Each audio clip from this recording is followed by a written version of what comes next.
Hi everyone, welcome back to the channel. Today I have the lovely Anneke Lucas to interview. Anneke is a survivor of sex trafficking. She is also an advocate for those who've been through these experiences and works to counsel people who've been through these experiences. She has recently written a book, a copy of which I have here,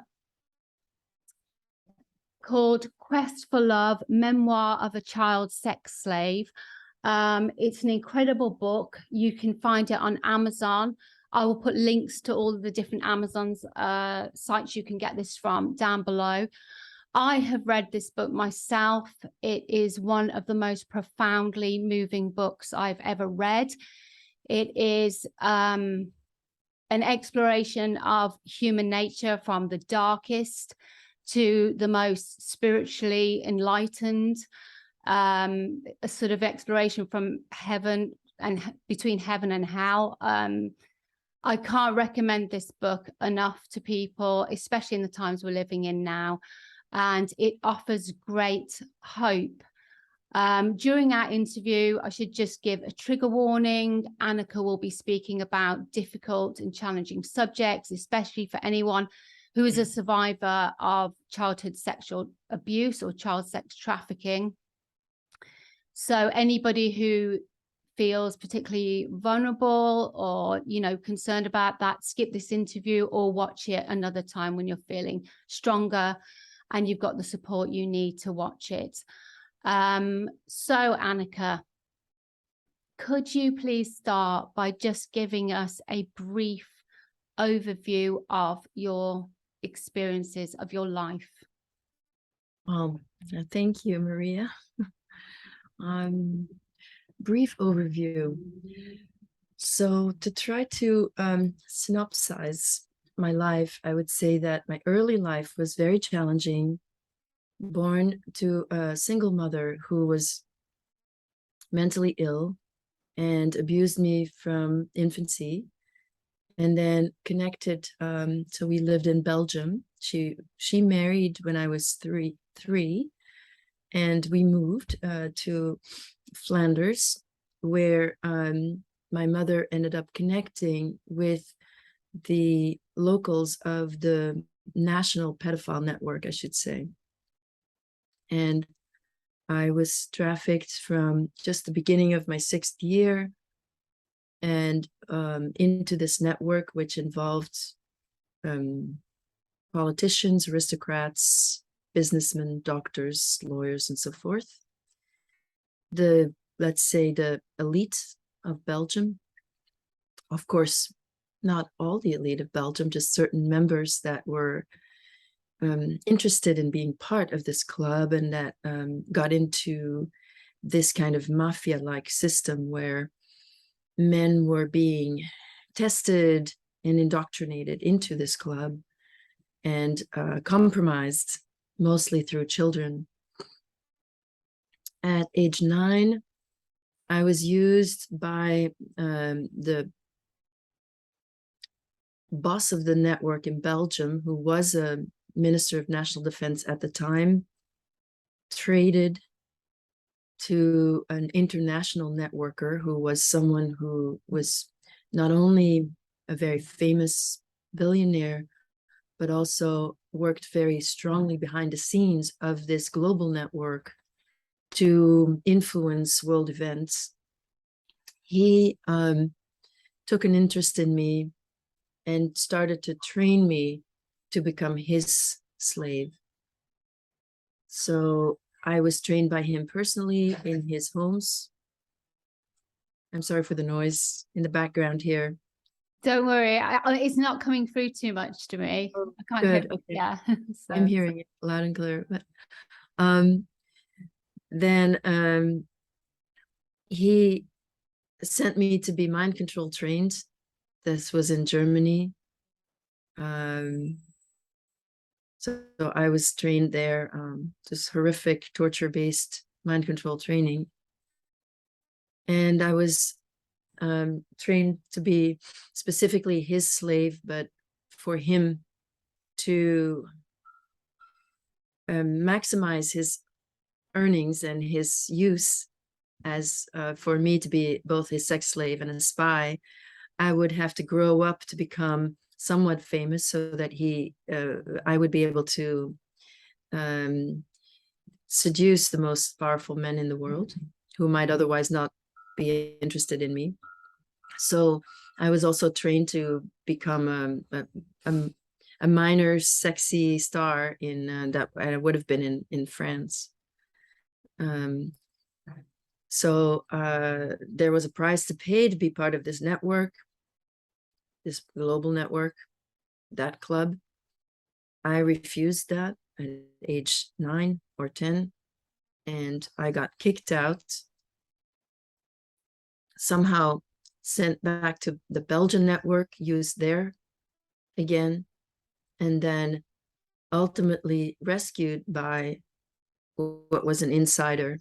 And the book focuses mostly on this relationship with the young man who became my perpetrator in the Belgian network, who was himself interested in this world, just new to it, and wanted to find things out, and found out a lot from me, and then ultimately ended up being moved last minute and got me out with a set of very clear instructions by which I should live. And those instructions really did, I went by those instructions. I lived by those instructions up to a certain point. I am in the New York area because of really his instructions.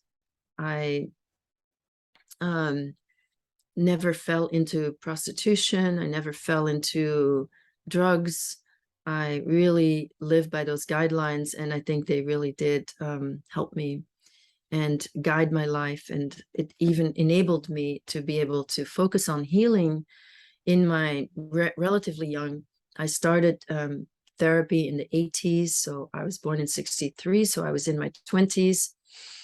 I started uncovering sexual abuse quite early, and then began to uncover the deeper abuse, which of course there's a lot more to ward off these memories with not only threats and but also very specific programming to make sure that I would never remember, or that I would kill myself before I remembered. So those memories came later. And I should tell you that I continue healing, of course. I continue to have memories. The puzzle pieces keep falling into place. I keep growing. I keep expanding. I keep understanding myself more completely. And with that, I'm really able to empathize with others and really understand. And at this point, I have to say that after, 30 plus years of this healing work, I really do feel very grateful.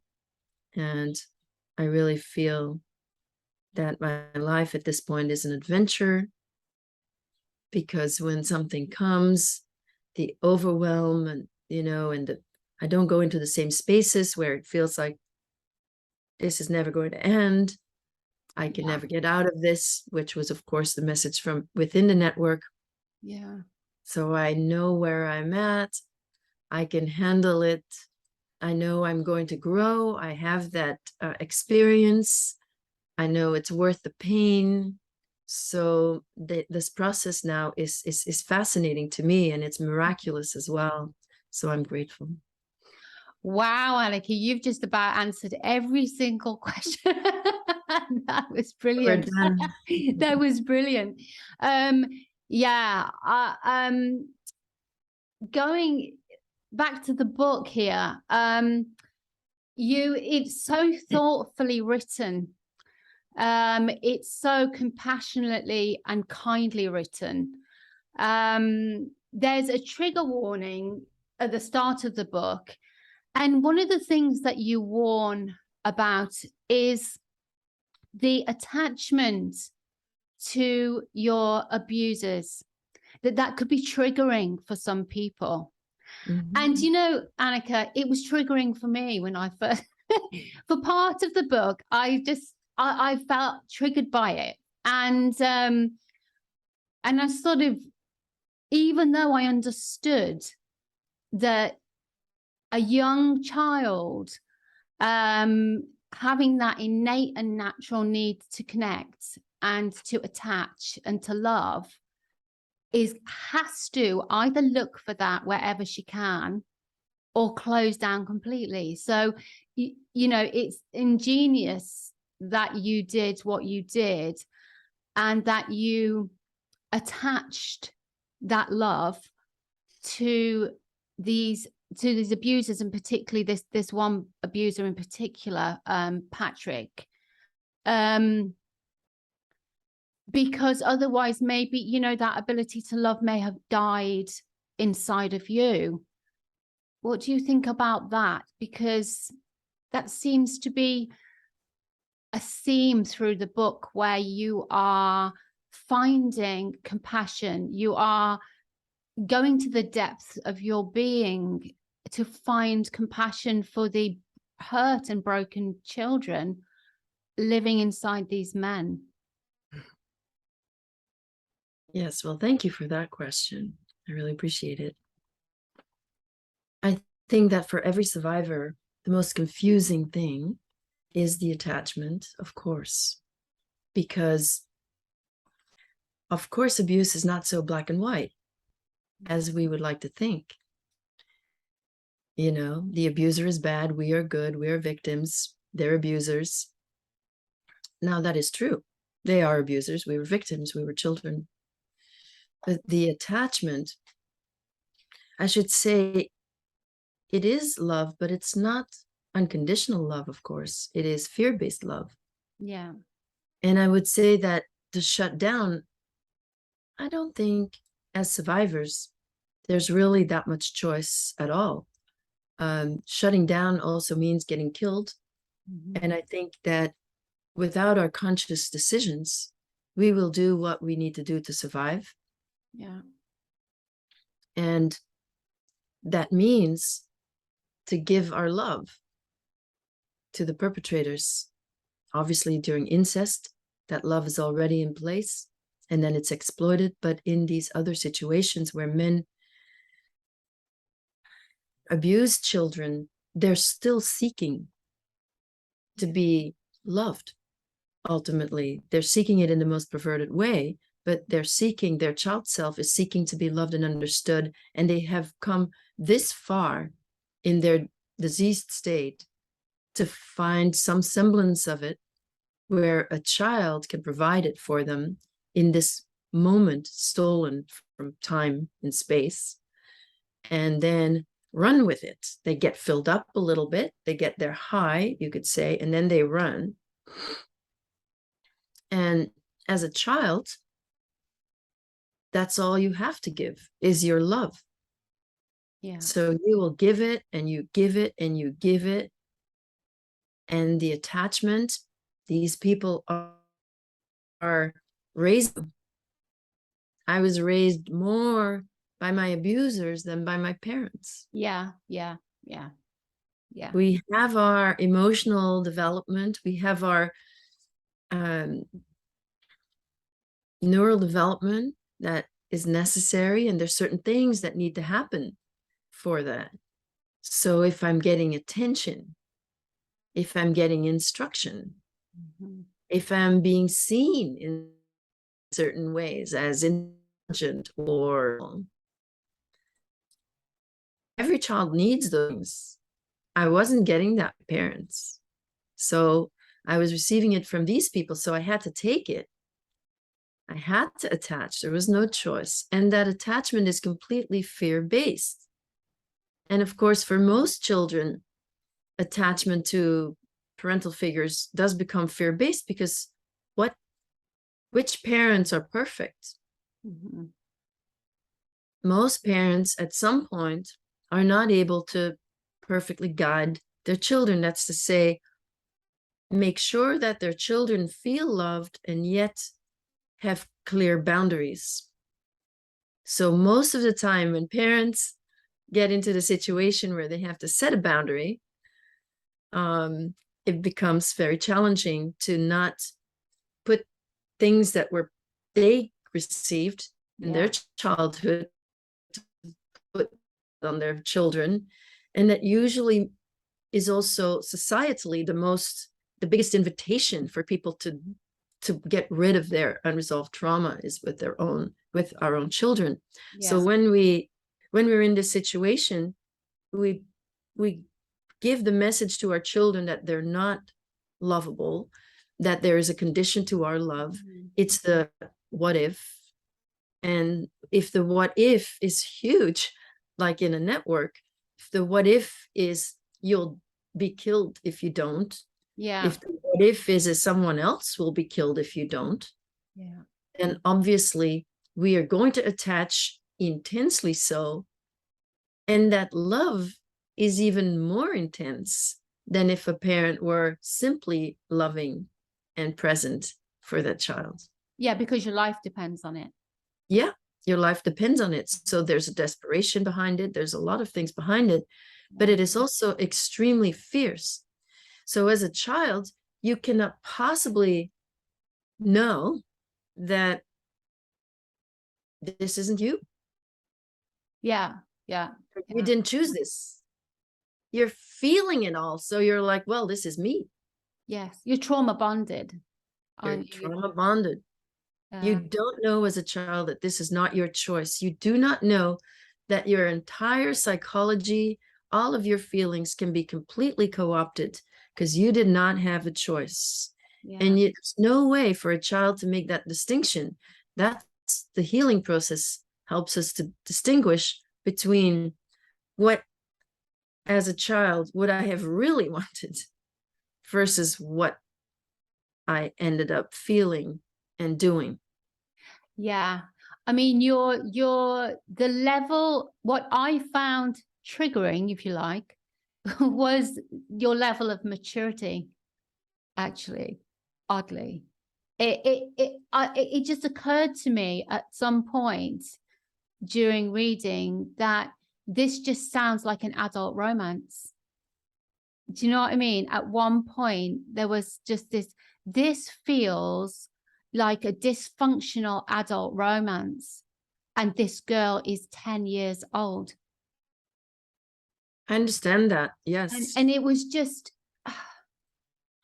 it's sort of initially triggering in that sense, and then just painful, because you realize in that moment, at a really deep kind of profound level, what little Anneke was carrying.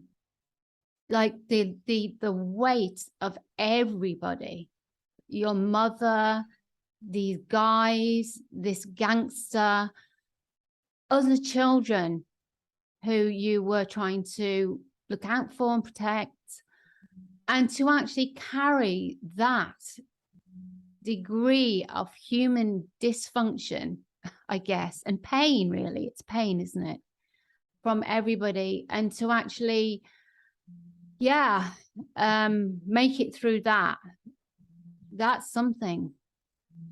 That is something. For speaking that, I really appreciate that. And then I have to say, I really do understand that it could read at some point like an adult romance. And in fact, I spent the last year editing the book a lot, because when I initially wrote the book, it was very much from that part, the part that was in that situation, from that little girl. And of course, it was the biggest romance for her. Yeah. And I took out a lot of the writing in terms of going there. And in fact, the reason I brought in a lot of the backstory, which wasn't there in the original drafts, the reason I brought in a lot of the backstory was to clarify that this was not the beginning. I would not have reacted that way. Yeah. If I had never been mind control trained. Yeah. But as a mind control slave, that training primed me to completely surrender, to completely become that which the perpetrator needs. Again, there's no choice, but how would a child that is in that situation know it? Yeah, they wouldn't. And just the also to have been able to navigate that required such, well, intelligence and insight, because you were being,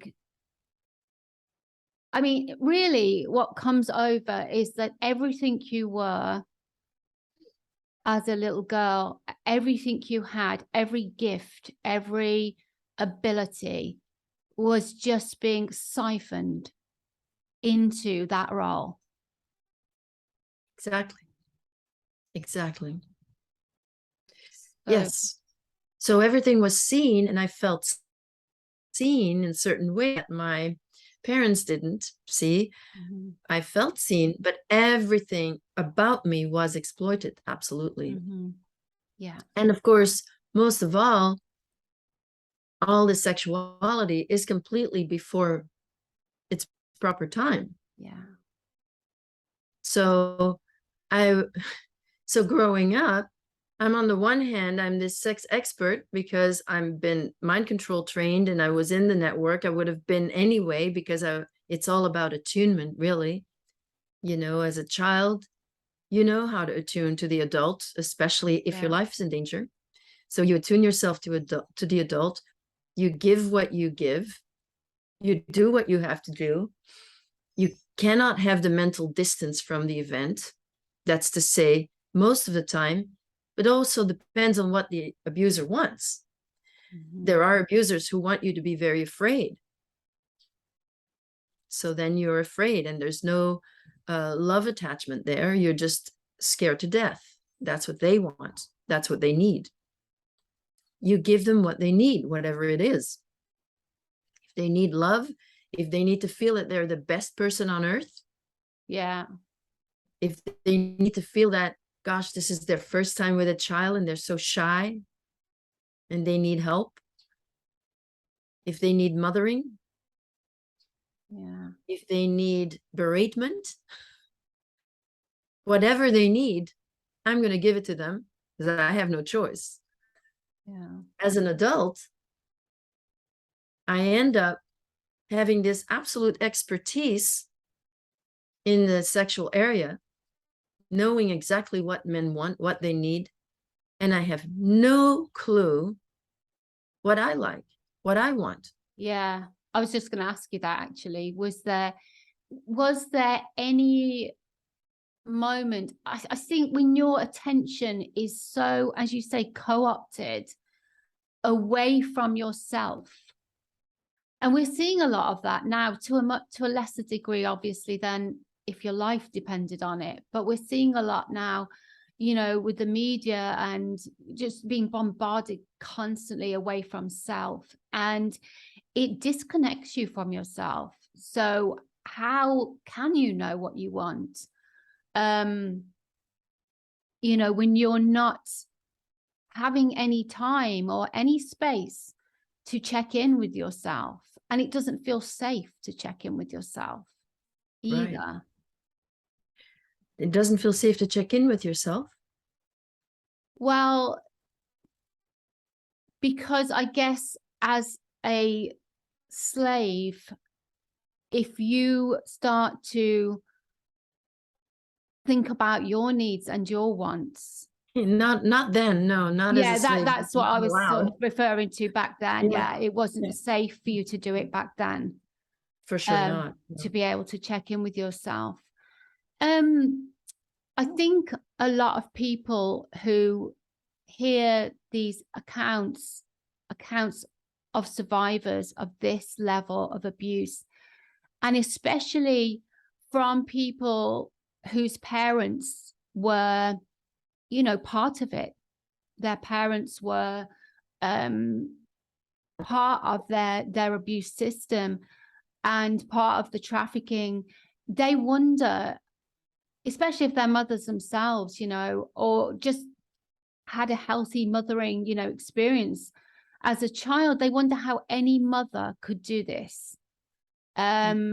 What is it about this person that allows her, if you like, speaking of your mother, to do this, to knowingly put her little girl in this space situation? Yeah, so if it's okay, I'll answer your first question, your previous question first, you know, because I think it might be a nice topic, and then I'll answer that question about my mother. That when you know, when you don't know what you want sexually, and certainly as a child, it's not safe to know anything about what you might want. You know, it is in the book that moment there when Patrick, the first time he took me to a private room and said, "What do you want?" And I was confused, but I thought, oh, I would like to sleep. But I didn't dare say it. And then I realized later that he was talking about sex. And he wasn't talking about what do I really want in the big sense. He actually meant, what do you want to do sexually? And then, of course, we did go to sleep, and he did wait, you know, and try to make it come from me and so forth. So that question, though, in my adult life, it is the last area to heal, because that was the area that was so thoroughly compromised. And I am naturally a very spiritual person as well. And so meditation certainly puts me in touch with myself. That's to say, my greater self. And yet I haven't transcended that sexual energy fully, which is what keeps us tied to earth very strongly. You know, it's in the lower chakras of that. So this being so put out of balance in my childhood, it's not like I've healed this completely either. But I recently had a healing that I'll share with you, that I have been celibate for 8 years now, completely celibate, and very happily so. It's a nice experience. And I know intuitively, I knew that I needed to be celibate in order to get in touch with my purity, with my purity, the purity that each baby has at birth, even though there can be prenatal abuse, exists absolutely, but we come in as a pure being, as a soul. That's to say, at least we come into the womb as a pure being, as a being of light, and absolutely pure. And there is this idea of a clean slate, you know, whatever happened in past lives, when we are coming back into this realm, there is this clean slate. And obviously, there's being sexualized at in infancy. I didn't remember. I didn't have a memory. I didn't have anything really to know what it is to be fully pure. And so the celibacy and the meditation really did help me to get back in touch with knowing, really knowing in every cell of my body that I am a pure being. That is to say, knowing that I am good, which is exactly what the abusers sort of never get to. They never really are able to feel that. And many of the elite perpetrators, in fact, have made their philosophy of the Satanism around not being good, and then believing that that is the natural state of humans. That there is no light in human, that's all googly. So no, I experienced it, and I, you know, I of course had this experience also in childhood, this near-death experience that you mentioned in the beginning. where I was given a taste of that as well, of that, what it means to be so loved, that I am myself this being of love. So I was given that taste then, but I did get back to it in 8 years in a psychological sense, human being, and I am a being of light. I am both a physical being, I am a mental, emotional being, psychological being, and a spiritual being. And I think that's what we are. Yeah, That these absolutely. are the three aspects of humanity, and you can't just cut one off. That's what we are. So I fully felt it, and it gave me a lot of confidence to be able to do that. So recently, I had a memory, and it was a memory with a British person who was extremely crazy, and he was also part of that global elite at the time, 1972. He was part of this global elite. It was at the top of his fame, I believe, and he was really insane. And the gathering was also completely insane. Mhm. And I was trained to be a crazy sexting. So I got in touch with what I thought was sex addiction. And suddenly this part is invading me. I was triggered by seeing someone that reminded me of him. And now I get triggered. I think, oh my goodness, I'm a sex addict. So I do work with this part. It's difficult because she keeps invading me and she keeps wanting to take action. So I'm like, wow, it's been a long time that I've had to like really, manage my part. So, Yeah, not really knowing yet where she's coming from, and what her, and then other parts that come in to like shut her up, and other parts that judge her and shame her and all that. So I just had to like, okay, I got to the memory, so that helped. Then I could bring my adult self in yeah, and at least sort of converse with this young girl part who had no choice, and to help her understand that maybe she wouldn't have chosen that. And so it started to do something. Like, she wasn't too interested in hearing what I had to say, but she's like, nah. All right then. And in this experience, in becoming conscious of this, I became aware, this energy, which you could say at 9 years old would be maybe a first surge of excitement that is completely not sexual. It's like yeah, the surge, the energy, once the energy was integrated, it was maybe before the beginning of sexuality, where a 9-year-old child can be really giddy and really excited and feel very alive, and get this yeah, big crush, but yeah, what happens is maybe a hug, at the most. So I was very aware of that. And then as an adult, my adult self putting boundaries around that part and that experience to make sure that there's nothing that, I'm not getting into any situation. So yeah, it was a big healing. And so you can see this, obviously, this is a healing that is happening at this time. When I'm 59 years old, 50 years ago. And obviously that's the last area to heal, is to know, what do I want sexually, yeah, where I'm actually a very spiritual person, and I don't really know if I ever want to have sex again, but I do know that it still needs to heal, and that I'm not free yeah, of it. yeah, yes, yeah. It's interesting because I interviewed Dr. Edith Eger, the Auschwitz survivor, a few weeks back, and she left two questions with the subscribers to the channel, and one of them was, when did your childhood end?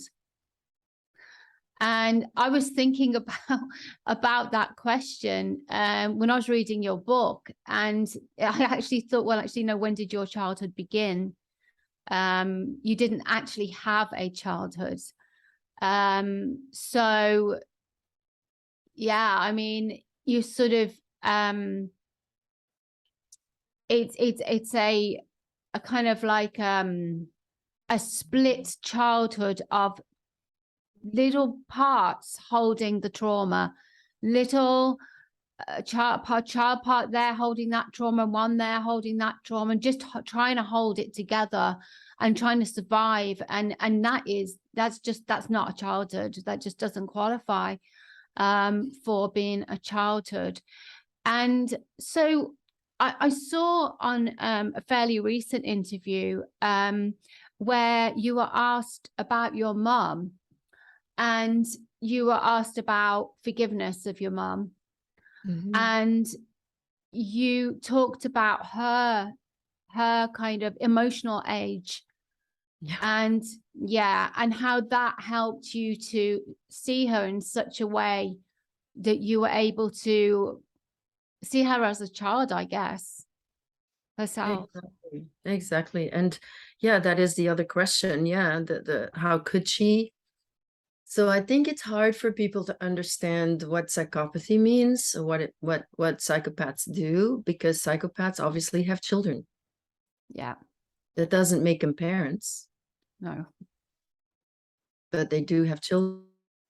So the elite members, they definitely have children too, because they're very proud of their bloodlines.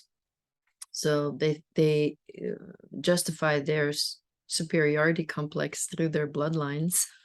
Yeah.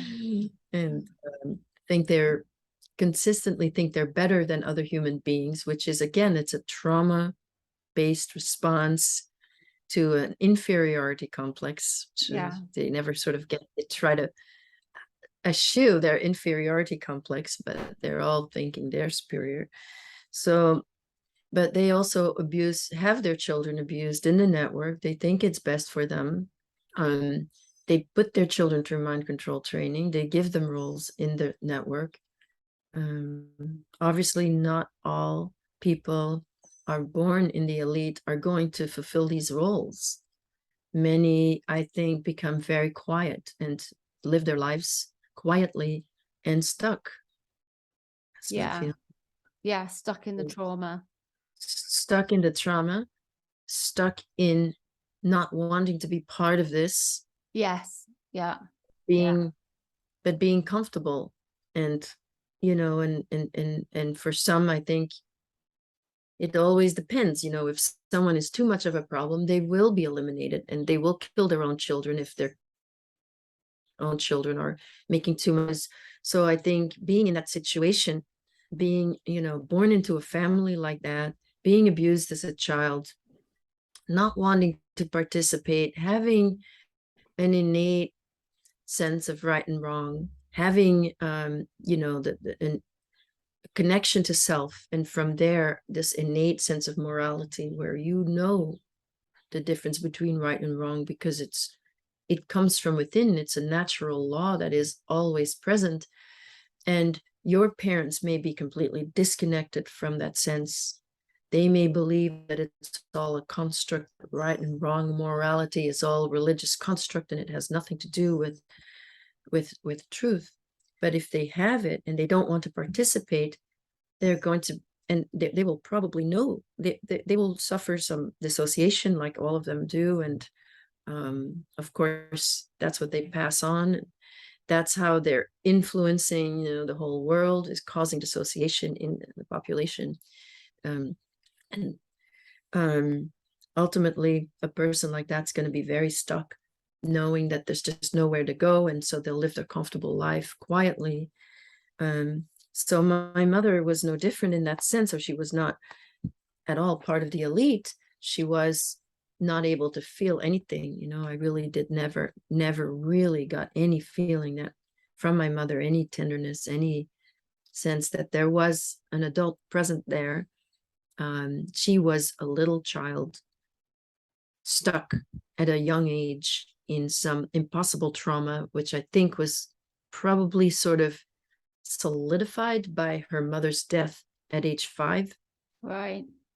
Which sort of, if there's any kind of guilt and shame towards an incest triangle, that the death of the mother then sort of finalizes everything. And I think everything got stuck right there.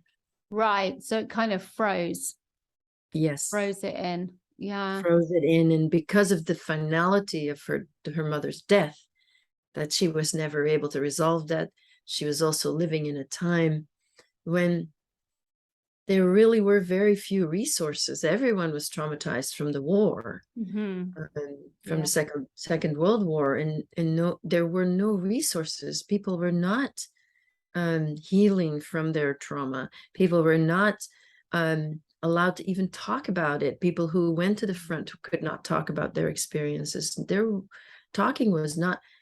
I grew up in this atmosphere where anyone who goes to therapy is crazy. Yeah, same here. The British keep calm and carry on. Yeah, exactly. Yeah, right. It's that. And then in Belgium, it's a keep complaining and carry on, you know. Right, okay. Just a slight variation on the theme. So yeah, I mean, I think it can be difficult sometimes, I think, for people to see the benefit of opening Pandora's box. This is how I've heard it said so many times, you know, I want to be better, but I don't want to open Pandora's box. And they're kind of scared, you know. You obviously had a huge Pandora's box. A big one. So but you decided to go ahead and open it, and but I had no idea. Right. I had no idea what was in there. You know, if I'd known what was in there, maybe I wouldn't have gone. Not at the time, no. But I opened it up a little bit, and then a little bit came out, and then I kind of like tried to deal with that. But it was once that I had the experience of expansion based on the neural integration that happened from the healing, that magic from now this thing is now in my consciousness that was in my subconscious. Yes. Yeah. And it was in my subconscious, and from my subconscious it was doing stuff to me. Yes. And in my life. Yeah. And that thing now is now part of my conscious mind. So these behaviors and these things don't happen anymore. Yeah, it's extraordinarily insightful.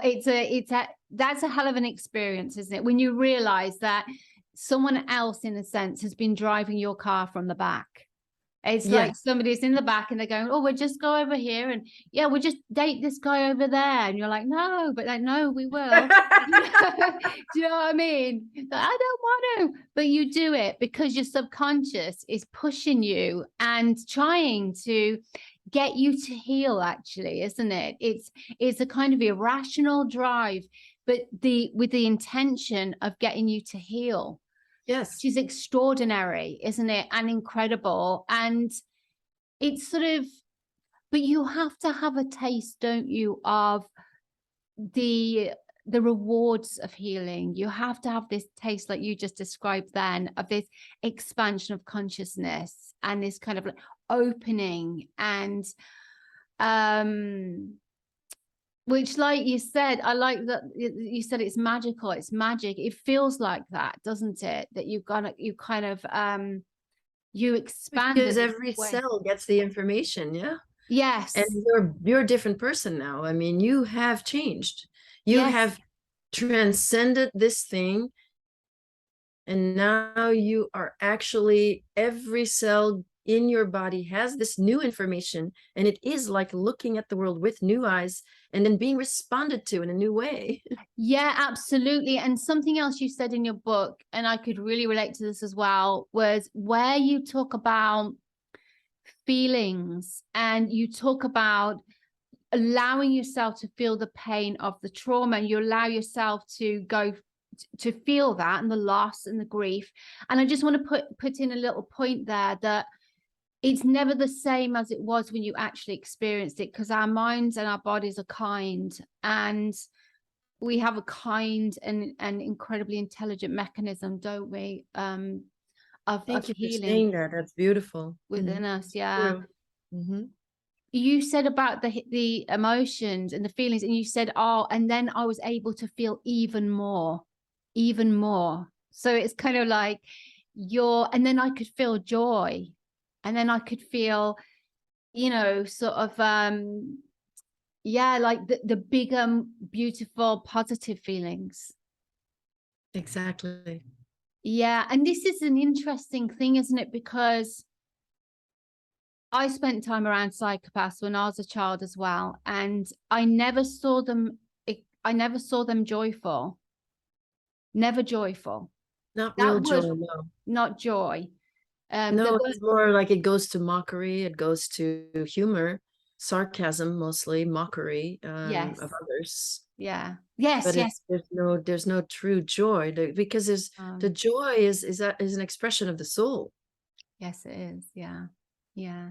And then there's that openness and that connectedness to everything, to Yes, everything. yes, I think that's the spiritual end of it. So yes, I think that what's needed in the beginning is courage.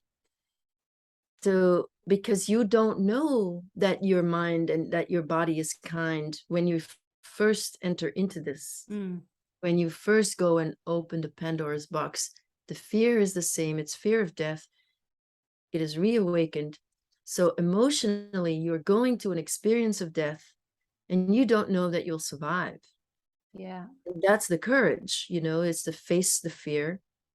And it's always fear of death in some way, or it actually is fear that I am really what the abuser's messages told me that I am. I am really evil, fear yeah, that I'm really dirty, and so forth.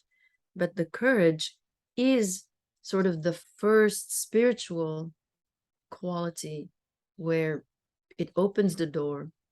And courage means that you can face fear of death. Now, how can you face fear of death if you don't believe that you are more than just this physical body? yeah. Absolutely. That's so and this age of materialism has managed to steal away the hope of a lot of people. So on that note, I wondered whether you might talk a little bit about your spiritual experiences that proved to you that you are more than your body, just so that the subscribers and listeners can get some hope from that. Yeah, I'm sure. Maybe the beginning of the healing was that experience, that knowing that I am more than my body. So, I think it's something that can never be imposed. And that is what maybe a problem with organized religion is, that it cannot come from the outside. No.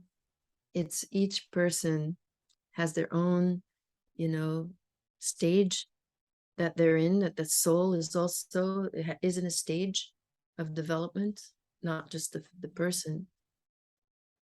Yeah. So it's not something that can ever be imposed. However, obviously, if everything around you says that you're nothing more than your physical body, it's much harder to understand that you're so much more than that. I would say all the great qualities of human beings are not physical. No. Love is maybe the best quality of human beings. Strength. I mean, obviously there's physical strength and that has its place, but what is for survivors, it's endurance and resilience, and that's the real strength. That's much more important than physical strength. So these qualities,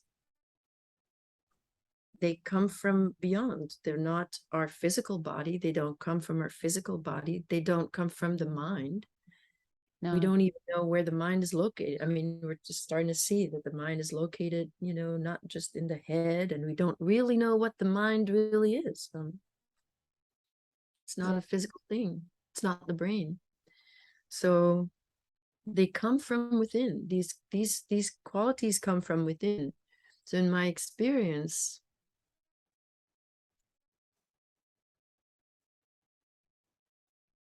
I was not told in my directions by Patrick that I should go to therapy and heal. Right. Not part of it at all. Yeah.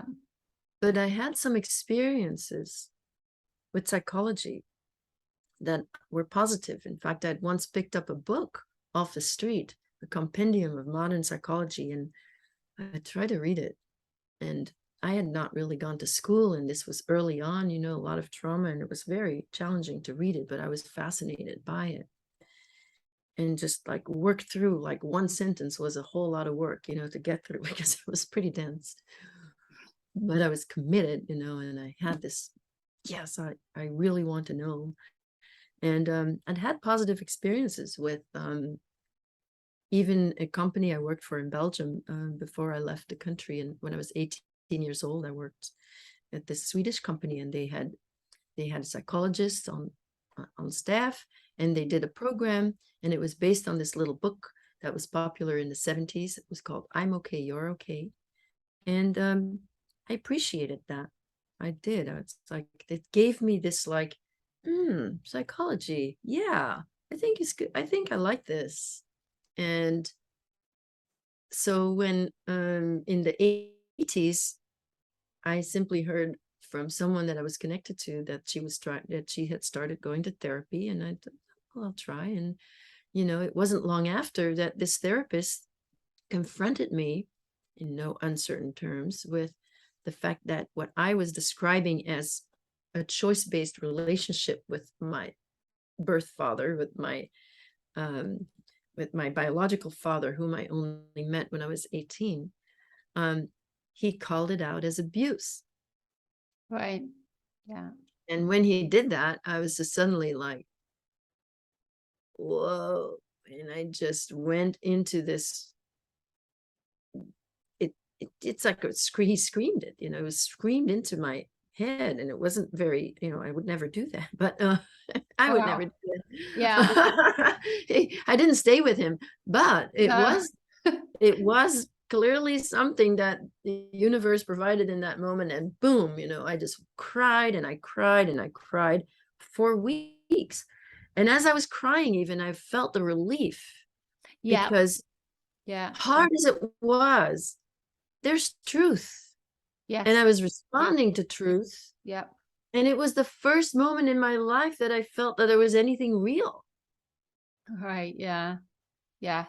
So there was something in me that wanted truth. And Yeah. of course, that had been planted before. I mean, it had been planted before my birth. It had been planted in the near-death experience when I met Yogananda. It had been and given to me in these various ways. And it really opened the floodgates, but it also opened the door towards truth. There was the pain. Yeah. Now we have room for truth. This is the beginning. This was 1988.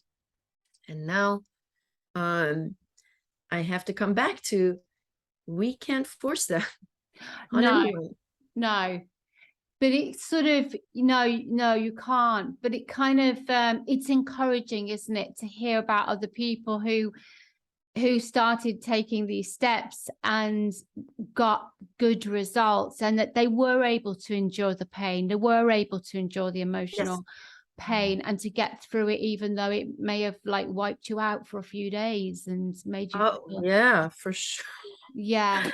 I took off from work and everything. It was incredible. It was so heavy to carry too, that pain, and certainly at times. But I do believe, like what you say, that when we share these experiences, and others, more and more, survivors that are speaking out, and SRA survivors speaking out, I think what it does is it gives this like potential there. If someone, it can help you be more courageous if you hear enough stories of other people having these experiences and how beneficial they end up being. It's like holding space, isn't it? It's like people holding space for someone else to heal as well, because of, we're kind of we're entrained as well, aren't we, with each other? So it kind of opens a kind of effect there.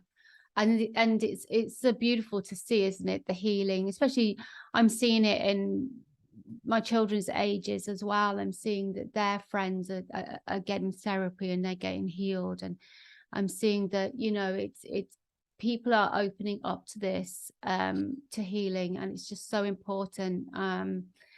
I think just going back to those who don't do that just for a moment, those who are either sort of just don't have the insight, they maybe just they've lost, you know, they don't have the insight, they're too scared maybe, or maybe they've invested in things that aren't good, you know, things that have kind of bolstered up their opinion that they're bad.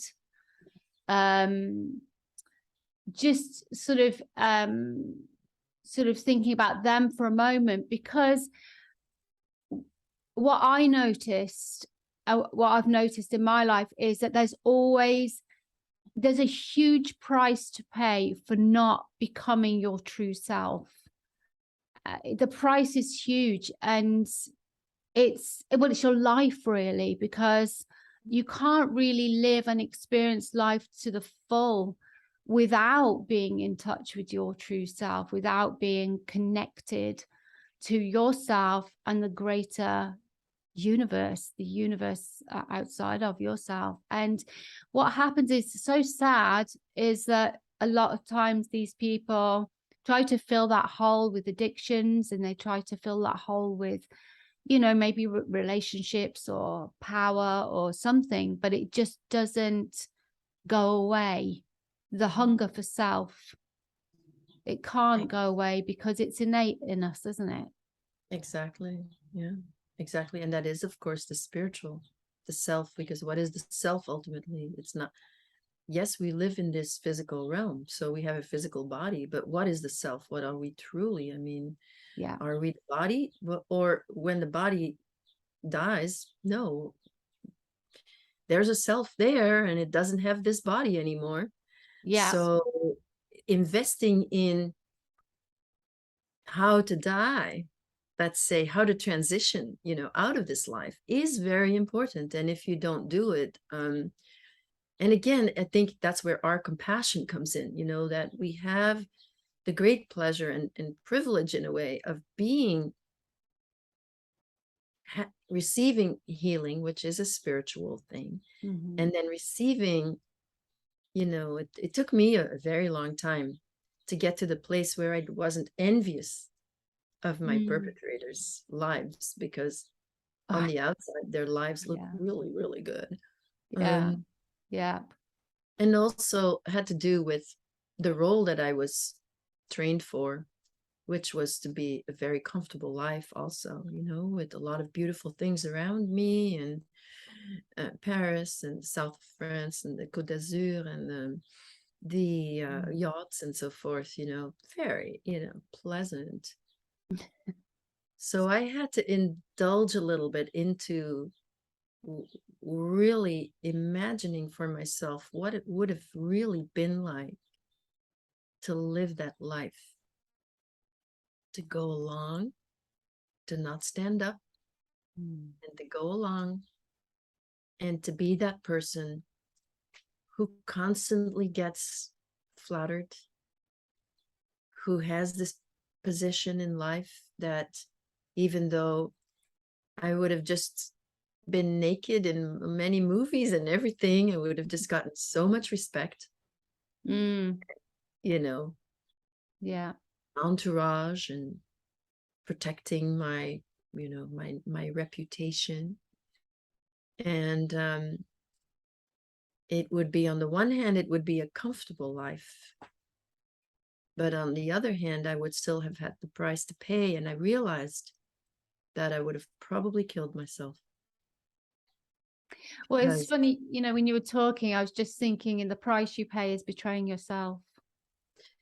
Yes, there's the price to pay of betraying yourself. Yeah. Yes, but there's the price to pay of belonging to that club as well. Yeah.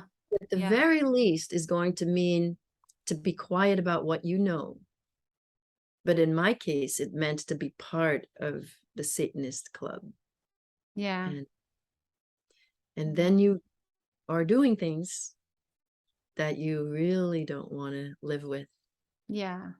Yeah. And that's why it is so hard to come back from it, because let's say that it would be understandable, I think, if I, as a 9-year-old child, would not have had the wherewithal, would not have had the courage to stand up and to go along. And then we're back to your original question in a way, it was uncomfortable to sort of get this, like, this dissolution of the lines of, you're reading an adult romance novel, but it's a child. Yeah. Yeah. And those children then become adults, and yes, you say it's fear-based. Why would they have the courage, really? That's each individual's karma, how life unfolds, and then they become the perpetrators. Mm-hmm. So I do find compassion for the perpetrators, because I did that journey, that was like, I did it thoroughly, like what my life would have been had I followed along and had spent my summers on the Côte d'Azur and travel anywhere in the world and always get this respect. Mm-hmm. And always get this, be at the festivals and be in the magazines and be, this known as this beautiful woman. I would look differently, because and I would look more, in that particular vision, in that Done. there Done. maybe, I know or I know what you anyway, mean. I didn't, Glamorized. have my vanity, absolutely, but it's different. Mm. I would look differently. I would look more like you would, like a person like that often looks like, when you first see them, you're like, oh my God, they're so beautiful. Like they look perfect. Yeah. And it's that effect, that you have. And then you just have to sort of like, but wait a minute. And then when you have the person with you, you just want to sort of look behind that. But that was the idea, to have this sort of like effect on people. Really going through that, and really, because this was dangled in front of me, like, this is going to be your life. So didn't sound bad to me, I'll tell you. So to just go through that and really understand what that would mean, and not having the joy that I have of, I had to become really empowered. Until I was empowered, I was envious. And of course, that's what was taken from me. All my agency was taken from me. So it wasn't until I became empowered that I know that I have a place in the world, that I can manifest things, that I can, that I deserve my place in the world. Then I was finally able to say, I am really content right now. Yeah. It's so interesting that you say that about envy and empowerment, because I've always thought about because my mom suffered with pathological envy. And yes, so I did always mine. You maybe recognize that in the book. Yes, I did. Yeah, I did. And I realized that with my mom, she just couldn't see herself. And it was really that simple, that she couldn't see her own good, and she couldn't see her own, she would brag a lot about things and how good she was, and she would brag a whole lot, but at the deeper level, she couldn't see her own anything, her qualities, and I just think that, this pathological envy is born out of a deep self-hatred and just, this kind of self-betrayal. But yeah, I mean, that's just so interesting because the other thing is that we do, I think, us humans, we don't like to own those things, do we? We don't like to look at something and say, oh, I'm envious, or, oh, I feel like this and I feel like that. Those are the hard, it's easier to deal with somebody has wronged me and someone's done something to me, and you know, it's easier to deal with that. Yeah, than to deal with the, oh, but I actually feel this, and I actually feel, and though, and you need to develop some resilience, don't you, first, before you can deal with your shadow, I guess. Exactly. Yeah. Otherwise, it's just overwhelming. So I'm curious to ask you, obviously at the end of the book, you are freed. You are kind of, a deal is made for your life effectively with this gangster and one of the bosses, and you're told what to do, and you're given these instructions for your life, and you part company with Patrick. And what I wanted to ask you was, so then after a period of time, those memories became repressed. They were hidden away in your subconscious mind. And how long was it? Were you kind of aware of that process happening and the shutdown? And then it wasn't until, I don't think, you went into therapy and you started grieving your dad's abuse of you as a teenager that the rest of the stuff started to come up. That's right. Exactly. Yes. Yes. So I tried to address some of this in the epilogue, because the memories were repressed because I was with my mother, and I was 11 years old. I had to be with my mother until I was about 15, 16 and could leave home. Yeah. So living there without her being able now to take me to the network, because she was doing that herself, driving me herself. She was angry, and I was aware, and I threw it in her face. And so she lost control. She didn't have that full control over me, which she'd always had. Right. And her greatest tool to control me had been the network and the threat of taking me there, which obviously she would have done either way because she was getting paid, but she used it to scare you, to scare me and to control me, and to try and to have me live inside her world and be an extension of her own, shadow. Yeah.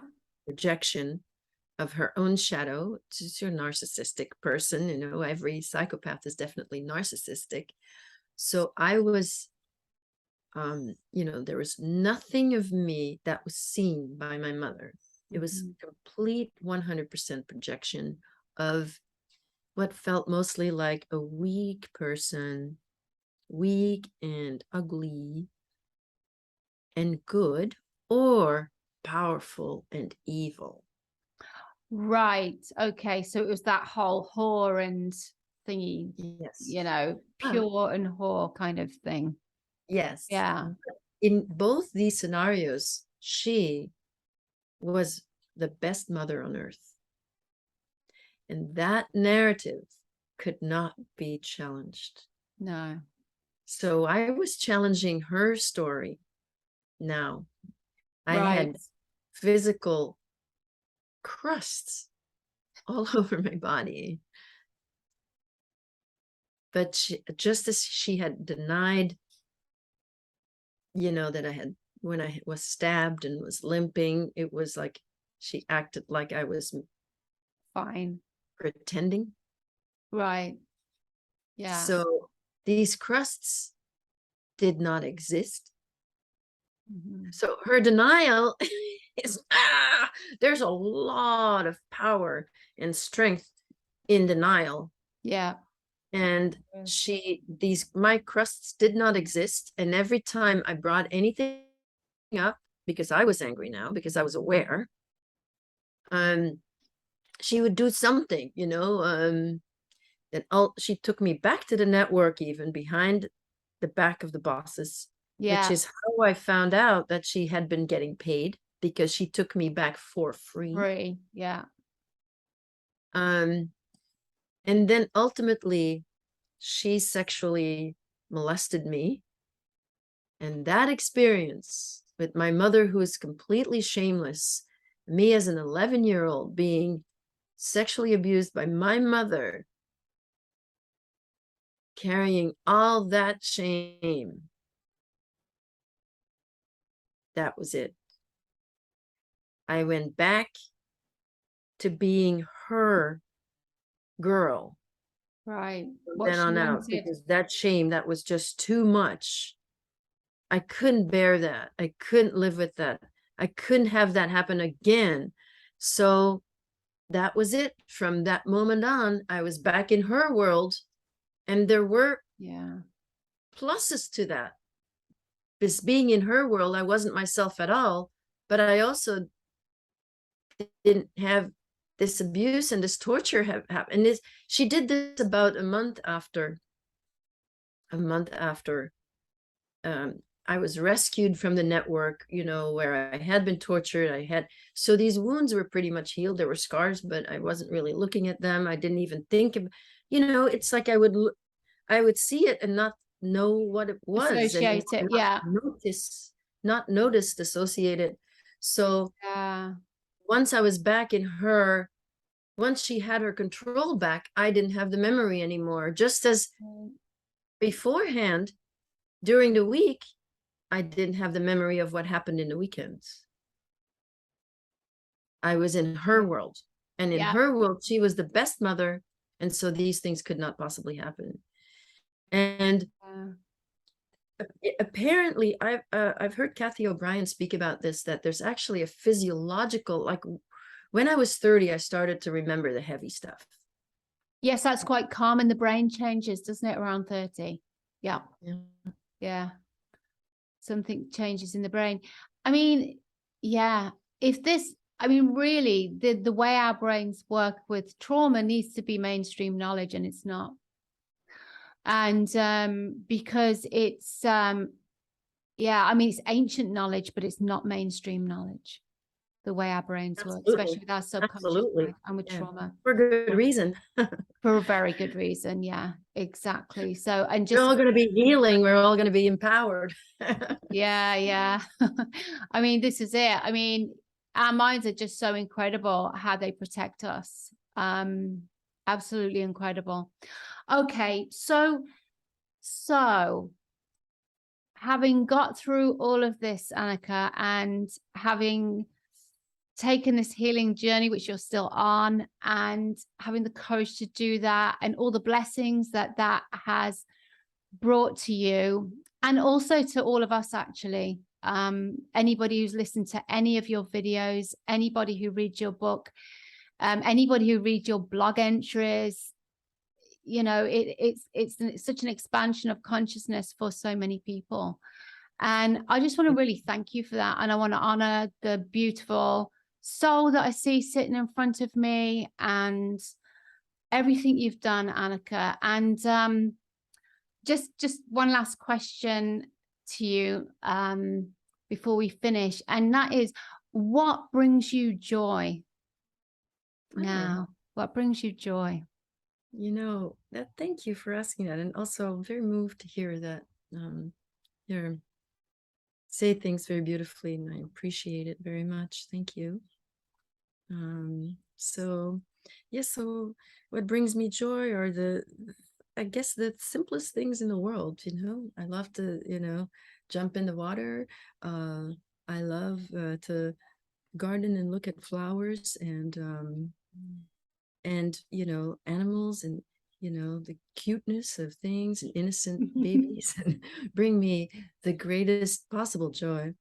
And mostly I spend my days feeling so grateful for everything, and so the joy just comes here and there. Sometimes the joy comes naturally in meditation without any source, and that's the best kind. I think that's just connecting to what we truly are. First, a sense of peace, and then this joy that comes from within, that is actually our beginning of our true self, that is beginning to emerge. And but I really don't need much, I'll tell you that. Yeah, it's our true state of being, isn't it, to be able to appreciate the world that we live in that way, the way you just described, and to have got through what you've got through and to be where you are now and able to appreciate your life like this. That is something. That is something. Thank you. Thank you so much, Great Anneke. pleasure. Thank you for a wonderful conversation. You're welcome. Okay.